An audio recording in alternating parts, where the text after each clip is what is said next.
Hey everybody, welcome back and thank you for joining us again for our daily Bible reading time. I hope you're all doing well. This is day 272 of our chronological journey through the Bible in a year, and we're going to finish the book of Nehemiah, with the last 3 chapters, 11 through 13, and then we'll round it out with Psalm 126. So if you're all settled in and ready, I think we're set here. I've got my coffee, and I hope you have something good too. So if you're ready, let's begin. Resettling Jerusalem, chapter 11. Now the leaders of the people stayed in Jerusalem, and the rest of the people cast lots for 1 out of 10 to come and live in Jerusalem, the holy city, while the other 9/10 remained in their towns. The people blessed all the men who volunteered to live in Jerusalem. These are the heads of the province who stayed in Jerusalem. But in the villages of Judah, each lived on his own property in their towns. The Israelites, priests, Levites, temple servants, and descendants of Shlomo's servants, while some of the descendants of Judah and Benjamin settled in Jerusalem. Judah's descendants: Ataliah, son of Uzziah, son of Zechariah, son of Amariah, son of Shphatiah, son of Mahalalel, of Perez's descendants, and Maaseiah, son of Baruch, son of Kol-Hoseh, son of Hasaiah, son of Adaiah, son of Yorib, son of Zechariah, a descendant of the Shilonite. The total number of Perez's descendants who settled in Jerusalem was 468 capable men. These were Benjamin's descendants: Salu, son of Meshulam, son of Yoed, son of Pedaiah, son of Kolaiah, son of Maaseiah, son of Itiel, son of Yeshaiah, and after him Gavai and Salai, 928. Yoel, son of Zichri, was the officer over them, and Judah, son of Hasenuah, was second in command over the city. The priests: Jedaiah, son of Yorib, Yachin, and Seraiah, son of Hilkiah, son of Meshulam, son of Zadok, son of Merayot, son of Ahitub, the chief official of God's temple, and their relatives who did the work at the temple, 822.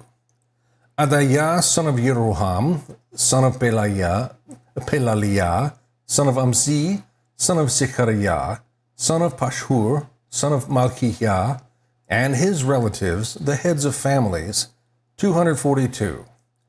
Amashsai, son of Asarel, son of Asai, son of Mashilemot, son of Immer, and their relatives, capable men, 128. Sabdiel, son of Hagedolim, was their chief. The Levites: Shmaiah, son of Hashub, son of Asrikam, son of Hashabiah, son of Buni, and Shavetai and Yotzavad, from the heads of the Levites, who supervised the work outside the house of God. Mattaniah, son of Micah, son of Zabdi, son of Asaph, the one who began the thanksgiving in prayer. Bakbukiah, second among his relatives, and Abda, son of Shamuah, son of Galal, son of Yedutun. All the Levites in the holy city, 284. The gatekeepers: Akub, Talmon, and their relatives who guarded the city gates, 172. The rest of Israel, the priests, and the Levites, were in all the villages of Judah, each on his own inherited property. The temple servants lived on Ophel. Ziha and Gishpa supervised the temple servants. The Levites and priests. The leader of the Levites in Jerusalem was Uzzi, son of Bani, son of Hashabiah, son of Mattaniah, son of Micah, of the descendants of Asaph, who were singers for the service of God's house. There was, in fact, a command of the king regarding them, and an ordinance regulating the singers' daily tasks. Petahiah, son of Meshezabel, of the descendants of Zerah, son of Judah, was the king's agent in every matter concerning the people. As for the farming settlements with their fields, some of Judah's descendants lived in Kiryat Arba and Dibon and their surrounding villages, and Yekabzeel and its settlements. In Yeshua, Moladah, Beit Pelet, Hasar Shual, and Beersheba, and its surrounding villages. In Siklag and Mechonah, and its surrounding villages. In En-Rimon, Sorah, Yarmut, and Sanhua and Adulam with their settlements. In Lachish with its fields, and Asekah and its surrounding villages. So they settled from Beersheba to Hinnom Valley. Benjamin's descendants, from Geba, Michmash, Ahiah, and Bethel, and its surrounding villages. Anatot, Nob, Ananiah, Hatzor, Ramah, Gitaim, Hadid, Zeboim, Nebalat, Lod, and Ono, in Craftsman's Valley. Some of the Judean villages or divisions of Levites were in Benjamin. Chapter 12. These are the priests and Levites who went up with Zerubbabel, son of Shealtiel, and with Yeshua. Seraiah, Jeremiah, Esra, Amariah, Maluk, Hatush, Shekaniah, Rehum, Meremot, Ido, Ginetoy, Abiyah, Miyamin, Maadiah, Bilgah, Shmaiah, Yorib, Yedaiah, Salu, Amok, Hilkiah, Yedaiah. These were the heads of the priests and their relatives in the days of Yeshua. The Levites, Yeshua, Binui, Kadmiel, Shriviah, Judah, and Mattaniah. He and his relatives were in charge of the songs of praise. Bakbukiah, Uni, and their relatives stood opposite them in the services. Yeshua fathered Joachim, Joachim fathered Eliashib, Eliashib fathered Joiada, Joiada fathered Jonathan, and Jonathan fathered Yaddua. In the days of Joachim, the heads of priestly families were Meraiah of Seraiah, Hananiah of Jeremiah, Yehohanan of Amariah, Jonathan of Malachi, Yosef of Shebaniah, Adnah of Harim, Hilkai of Merayot, Zechariah of Iddo, Meshulam of Ginnaton, Sikri of Abiyah, Piltai of Moyadah of Miniamin, Shammua of Bilgah, Jonathan of Shmaiah, Mattenai of Yoerib, Usi of Yedaiah, Kalai of Salai, Ever of Amok, Hashabiah of Hilkiah, and Netanel of Yedaiah. In the days of Eliashib, Joiada, Johanan, and Yaddua, the heads of the families of the Levites and priests were recorded while Daryawish was of the Persian, Hapharas, ruled. Levi's descendants, the family heads, were recorded in the book of the historical events during the days of Johanan, son of Eliashib. The heads of the Levites, Hashaviah, Shrabiah, and Yeshua, son of Kadmiel, along with their relatives opposite them, gave praise and thanks, division by division, as David the man of God had prescribed. This included Mattaniah, Bakbukiah, and Obadiah. Meshulam, Talmon, and Akub were gatekeepers who guarded the storerooms at the city gates. These served in the days of Joachim, son of Yeshua, son of Yotzadak, and in the days of Nehemiah the governor, and Isra the priest and scribe. Dedication of the wall. At the dedication of the wall of Jerusalem, they sent for the Levites wherever they lived and brought them to Jerusalem to celebrate the joyous dedication with thanksgiving and singing, accompanied by cymbals, harps, and lyres. The singers gathered from the region around Jerusalem, from the settlements of the Netophatites, from Beit Gilgal, and from the fields of Geba and Asmavet, for they had built settlements for themselves around Jerusalem. After the priests and Levites had purified themselves, they purified the people, the city gates, and the wall. Then I brought the leaders of Judah up on top of the wall, and I appointed 2 large processions that gave thanks. One went to the right on the wall toward the dung gate.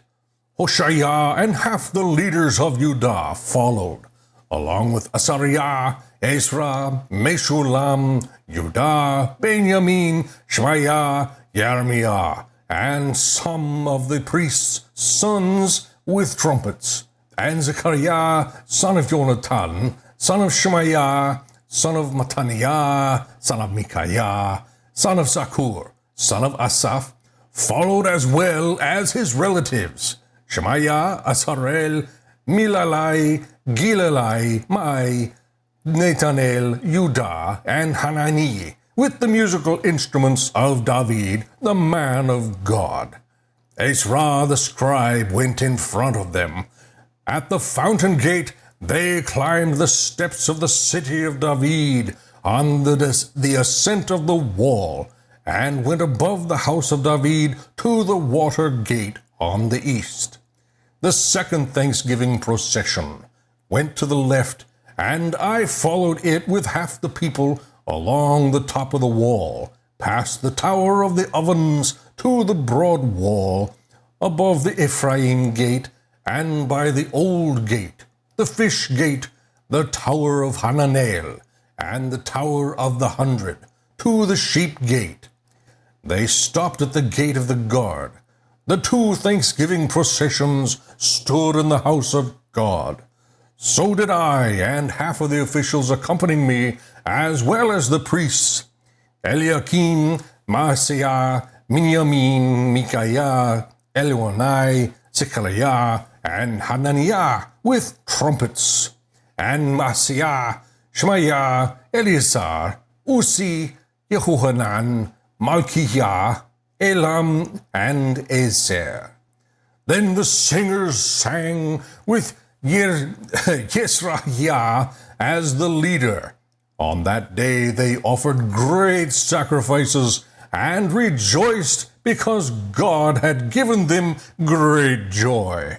The women and children also celebrated, and Jerusalem's rejoicing was heard far away.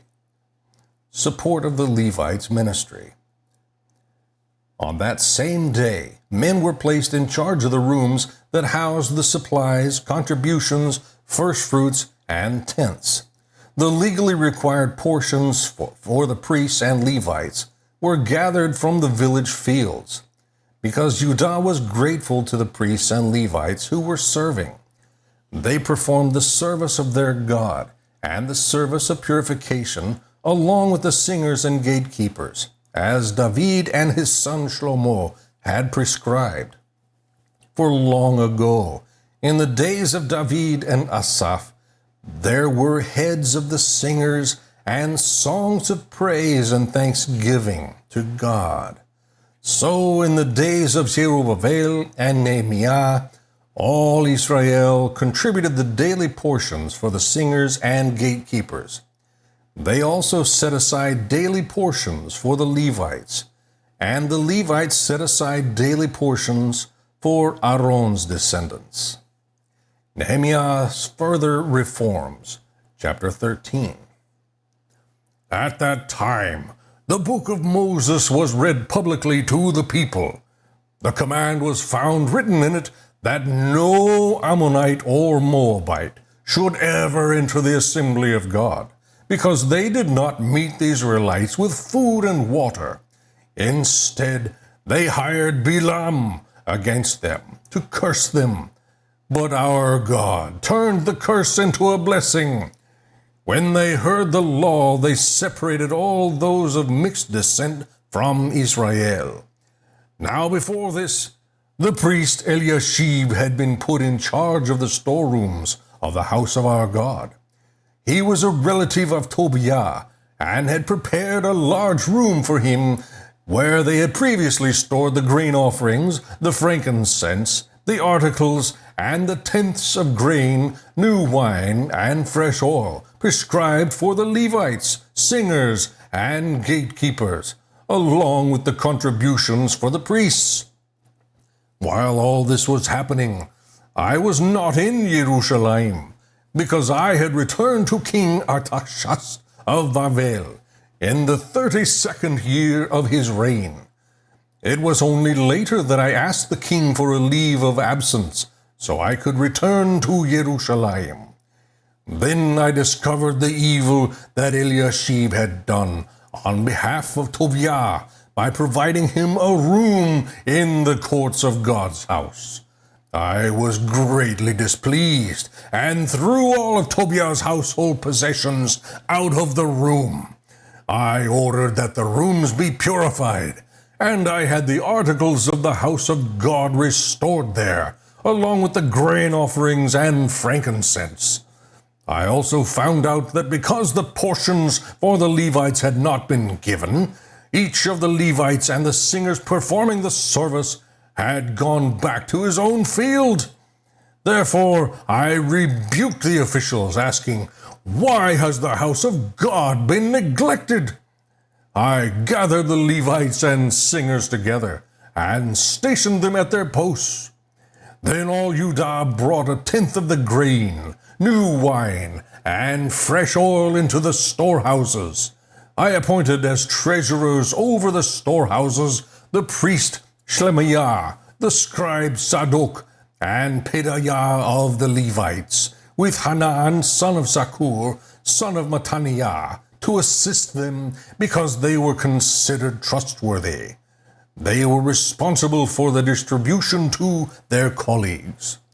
Remember me for this, my God, and don't erase the deeds of faithful love I have done for the house of my God and for its services. At that time I saw people in Judah treading winepresses on the Shabbat. They were also bringing in stores of grain and loading them on donkeys, along with wine, grapes, and figs. All kinds of goods were being brought to Jerusalem on the Shabbat day. So I warned them against selling food on that day. The Tyrians living there were importing fish and all kinds of merchandise and selling them on the Shabbat to the people of Judah in Jerusalem. I rebuked the nobles of Judah and said to them, "What is this evil you are doing, profaning the Shabbat day? Didn't your ancestors do the same, so that our God brought all this disaster on us on this city?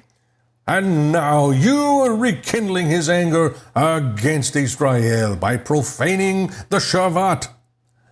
When shadows began to fall on the city gates of Jerusalem, just before the Shabbat, I gave orders that the city gates be closed and not opened until the Shabbat. I posted some of my men at the gates so that no goods could enter during the Shabbat day. Once or twice the merchants and those who sell all kinds of goods camped outside Jerusalem. But I warned them, "Why are you camping in front of the wall? If you do it again, I'll use force against you." After that, they did not come again up on the Shabbat. Then I instructed the Levites to purify themselves and guard the city gates in order to keep the Shabbat day holy. Remember me for this also, my God, and look on me with compassion according to the abundance of your faithful love. In those days, I also saw Jews who had married women from Ashdod, Ammon, and Moab. Half of their children spoke the language of Ashdod or the language of one of the other peoples, but could not speak Hebrew. I rebuked them, cursed them, beat some of their men, and pulled out their hair. I forced them to take an oath before God, and said, "You must not give your daughters in marriage to their sons, or take their daughters as wives for your sons or yourselves. Didn't King Shlomo of Israel sin in matters like this? There was not a king like him among many nations. He was loved by his God, and God made him king over all Israel. Yet foreign women drew him into sin. Why then should we hear about you doing all this terrible evil and acting unfaithfully against our God by marrying foreign women? Even one of the sons of Jehoiada, son of the high priest Eliashib, had become a son-in-law to Sanballat the Horonite. So I drove him away from me. Remember them, my God, for defiling the priesthood, as well as the covenant of the priesthood and the Levites. So I purified them from everything for foreign and assigned specific duties to each of the priests and Levites. I also arranged for the donation of wood at the appointed times and for the first fruits. Remember me, my God, with favor. May the Lord bless the reading and study of His Word. And let us continue with a final Psalm 126. Zion's Restoration, a Song of Ascents. When the Lord restored the fortunes of Zion, we were like those who dream. Our mouths were filled with laughter then, and our tongues with shouts of joy. Then they said among the nations, "The Lord has done great things for them." The Lord had done great things for us. We were joyful. Restore our fortunes, Lord, like watercourses in the Negev. Those who sow in tears will reap with shouts of joy. Though one goes along weeping, carrying the bag of seed, he will surely come back with shouts of joy, carrying the sheaves. And again, may the Lord bless the reading and study of His Word.